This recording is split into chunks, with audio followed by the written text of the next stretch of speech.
বাংলাদেশের প্রধানমন্ত্রী যখন চীন মালয়েশিয়া সফরে গেল ভারত বাদে, তখন কিন্তু অনেকেরই জ্বালা পোড়া উঠে গেছিল। কারণ সবার চিন্তা ভাবনা যে প্রত্যেকটা মন্ত্রী দেশের সরকার কিন্তু ভারতে আগে যায়, কিন্তু এই সরকারটা কি জন্য এমন করলো তা জানার কিন্তু সবারই একটা দাবি আর মনের আশা আকাঙ্ক্ষা এটাই। তো ভারত বাদ দিয়ে মালয়েশিয়া গেল, চীন গেল, ভারতও কেন গেল না? আর চীনে যখন গেছে, চীনে যে গিয়ে কিন্তু বাংলাদেশের আসলে ভাগ্য বদলে গেল। তো সেটাই কিন্তু জানাবো যে ভাগ্য কেমন করে বদলালো। সম্প্রতি সময়ে বাংলাদেশ ও চীনের অর্থনৈতিক কূটনীতির সম্পর্কে আরো ঘনিষ্ঠ হওয়ার আলোচনা হচ্ছে। অর্থনৈতিক ও ঘনিষ্ঠ চীনের সাথে বাংলাদেশের সম্পর্ক আরো ঘনিষ্ঠ হবে, এটাই জানিয়েছে। চীন দীর্ঘদিন ধরে বাংলাদেশের অবকাঠামো, বিদ্যুৎ, সেতু, সড়ক, বন্দর এবং শিল্প খাতে বড় বিনিয়োগকারী, ঋণদাতা।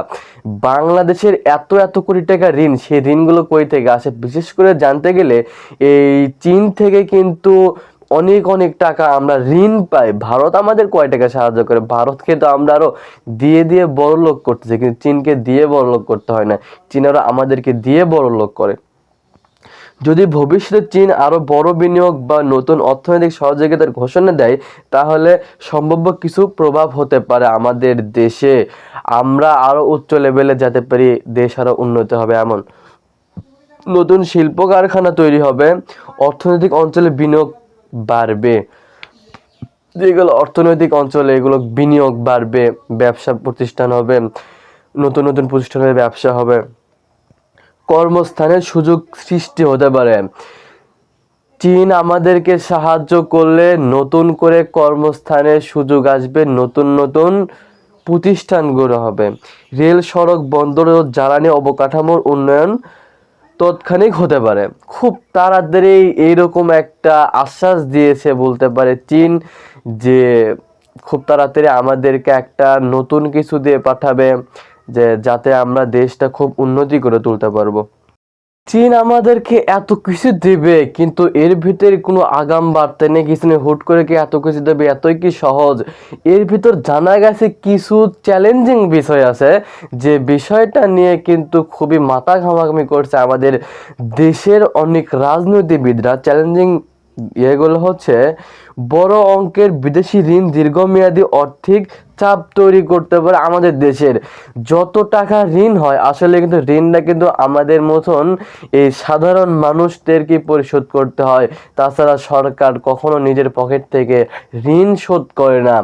যত টাকা আনে মানুষের প্রতি, সাধারণ মানুষের প্রতি ব্যয় করে, আর এই সাধারণ মানুষের থেকেই সে টাকাটা নিয়ে আবার সেই ঋণ পরিশোধ করে। বাংলাদেশকে চীন, ভারত, যুক্তরাষ্ট্র সহ বিভিন্ন দেশের সঙ্গে ভারসাম্যপূর্ণ কূটনীতি বজায় রাখতে হবে।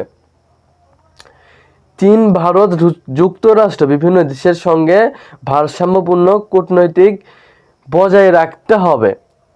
এখানে কিন্তু চীন, ভারত, যুক্তরাষ্ট্র সঙ্গে ভারসাম্য বজায় রাখতে হবে। বড় প্রকল্পের সর্বস্ততা, ব্যয় এবং বাস্তবায়নের কার্যকারিতা গুরুত্বপূর্ণ বিষয় কি? এটা কিন্তু কেউ জানায়নি। গুরুত্বপূর্ণ বিষয় কি সবাই কিন্তু তার নিজের নিজের পক্ষ থেকে জানিয়েছেন সবকিছু, কিন্তু গুরুত্বপূর্ণ বিষয় কি এটা জানেন? বলতেছি। বাংলাদেশ ও চীনের সম্পর্ক ঘনিষ্ঠ হলে ভারত তা নিরিবিলি পর্যবেক্ষণ করতে পারে। আগেই বলছিলাম, ভারত কিন্তু চুপ থাকার ছোল নয়। বাংলাদেশের সাথে ভারত লাগবে না, এটা কিন্তু কখনো মানাই যায় না। সেই জন্য ভারত কিন্তু তল দিয়ে পর্যবেক্ষণ করবেই, এনা গুঁতো দিবেই। কারণ বাংলাদেশের দক্ষিণ এশিয়ায় একটি গুরুত্বপূর্ণ প্রতিবেশী। তবে ভারত ঘুম থেকে উঠে গেছে। সবাই ওঠো। এ ধরনের বাক্য মূলত থাম্বনেইলেই। আর মূল বক্তব্য কি জানেন? চীনের সঙ্গে সহযোগিতা বাংলাদেশের অর্থনীতি, অবকাঠামো, বাণিজ্য সুযোগ তৈরি করতে পারে। তবে ভাগ্য বদলে যাবে এটি নিশ্চিতভাবে বলা যাচ্ছে না। প্রকৃত ফলে নির্ভর করে বিনিয়োগের বাস্তবায়নে, অর্থনৈতিক নীতি, সুশাসন এবং বাংলাদেশের ভারসাম্যপূর্ণ পররাষ্ট্রনীতির উপর। বলতিছে বাংলাদেশের রাজনীতি কেমন, চীন ঠিকই সাহায্য করবে, চীন কিন্তু সাহায্য করবে না এমন না, কিন্তু তাদের আমাদের দেশের রাজনীতি কেমন এর উপর, আইন ব্যবস্থা কেমন এর উপর যত আমরা ভালো দিক দেখাতে পারবো তত আমাদের ওর বিনিয়োগ করবে।